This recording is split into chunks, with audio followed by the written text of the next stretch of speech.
کے عزیز و اقارب وہ تنظیموں میں چلے جاتے ہیں، نہ وہ اطلاع دیتے ہیں وہاں سیکورٹی ایجنسیز کو، نہ اطلاع دیتے ہیں پولیٹیکل لیڈرشپ کو، نہ اطلاع دیتے ہیں قبائلی مشران کو، سرداران کو. اور یہ تو اس کا مطلب ہے کہ پوری فیملی ملی ہوئی ہے، وہ وہاں سے کیمپ سے چھٹی کر کے گھر بھی آتا ہوگا.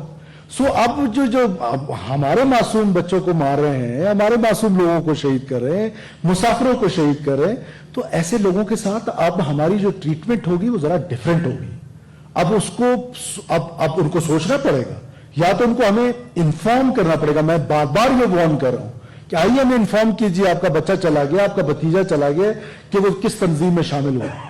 لیکن یہ نہیں ہو سکتا کہ آپ کو پتہ بھی ہو، وہ معصوم لوگوں کی قتل و غارت بھی کرے، کیمپ سے چھٹی کر کے آپ کے گھر میں بھی آ کے رہے، اس کی بیوی بھی آپ کے ساتھ رہے، بچے بھی آپ سکول پڑھاتے رہے، اور آپ کہیں جی میں تو بے گناہ. یہ پھر بے گناہ تصور نہیں ہو سکتا ہے. اس کو قانون کے کٹہرے میں لایا جائے گا، اور وہ دے ول فیس دی میوزک، ان کو وہ فیس کرنا پڑے.